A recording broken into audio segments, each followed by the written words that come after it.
नमस्कार बच्चों and welcome back to part 2 of our chapter 2 का Q&A वाला सीरीज। देखते हैं अब अनिल और हरी क्या कर रहे हैं। Question number 4, have you met anyone like Hari Singh?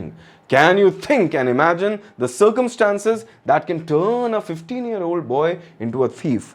कितना सुंदर और खूबसूरत सा क्वेश्चन है कि आप हरी जैसे 15 साल के किसी बच्चे से मिले हैं जिसके पता नहीं कैसे सर्कमस्टांसेस होंगे जिसकी वजह से वो बच्चा ही है, वो चोर बन जाता है। Let's C. नो, अब मेरे को नहीं मिला। So no, I haven't met anyone like Hari Singh, but the existence of such people is certain. Of course it is certain. हम लोग कई बार ऐसे लोगों को देखते हैं जो कि अनफॉर्चुनेट होते हैं। अनफॉर्चुनेटली अब खाना है, पेट का सवाल है, तो कुछ ना कुछ कभी ना कभी करना ही पड़ता होगा।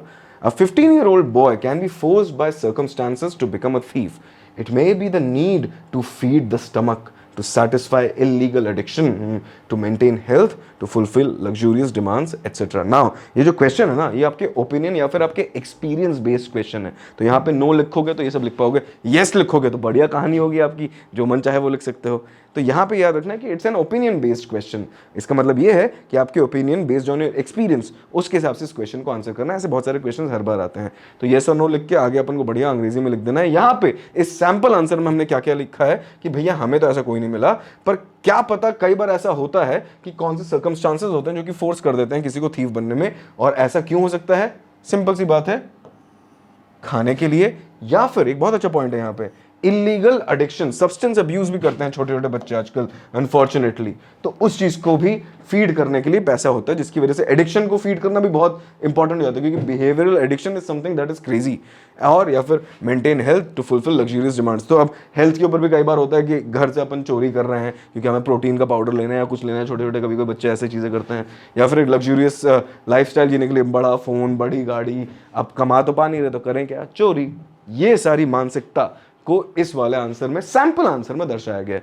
तो तुम नो के सामने जो चाहे वो लिख सकते हो, यस लिखना है तो उसके सामने जो चाहे तुम लिख सकते हो, बट ये याद रखना है ग्रामेटिकली करेक्ट आंसर को फ्रेम करना है। और इस ऐसे क्वेश्चंस या ओपिनियन या एक्सपीरियंस बेस्ड क्वेश्चंस होते हैं ना, उसके मार्क्स को ध्यान में रख के वर्ड लिमिट को भी अडहियर करना है, स्टिक करना है।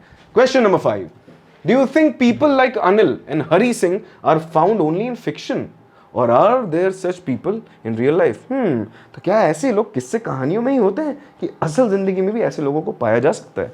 Let's see. People like Anil and Hari Singh are found only in fiction. तो यहां पे बोला जाए कि भैया ऐसे लोग तो फिक्शन में मिलते हैं कि चोरी के बाद भी अपने पास रख लिया। दो exceptions might be there, these people are rarely found. Anil was a kind and considerate. अब यहाँ पे कीवर्ड्स फिर से आ गए, काइंड एंड कंसिडरेट पर्सन।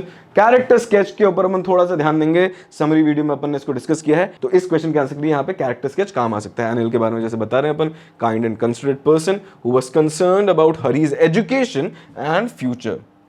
ये रीजंस थे pertaining to हरीज लाइफ, जो कि अनिल को उसके अंदर इन्वेस्टेड रहने में हेल्प करते हैं। And Hari was a thief whose heart changes after realizing the importance of education for his future। और हरी का भी दिल परिवर्तित हो जाता है, उसका हृदय परिवर्तन हो जाता है। क्यों? यार मैं अपने ऊपर इतना सीरियसली नहीं ले रहा अपनी लाइफ को जितना ये आदमी मेरे लिए ले रहा है। पढ़ाई लिखाई पे ध्यान दे रहा है, very interesting, I should do something. People like these are imaginary in today's world.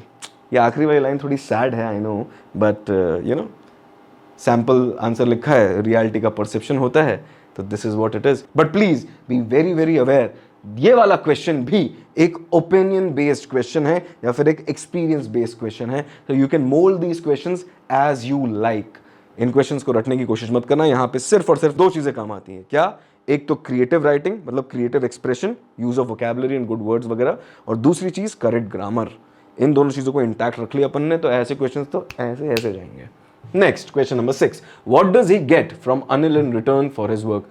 What does he get? He कौन है? हरी है।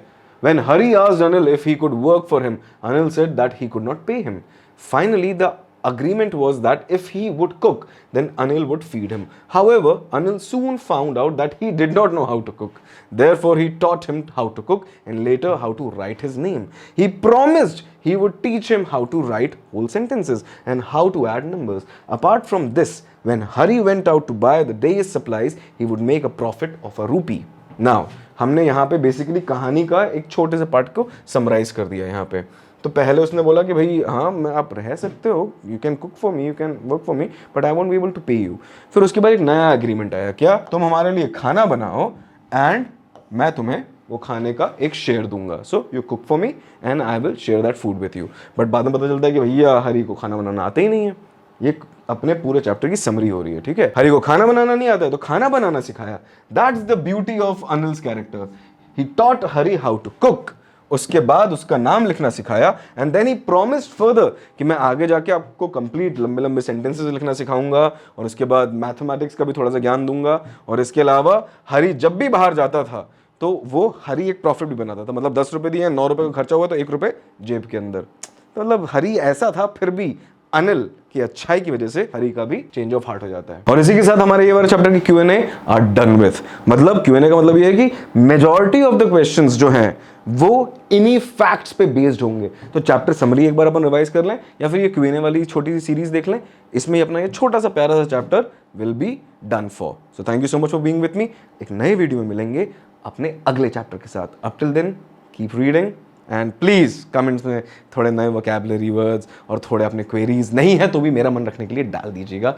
Thank you so much. See you in the next one. Bye bye.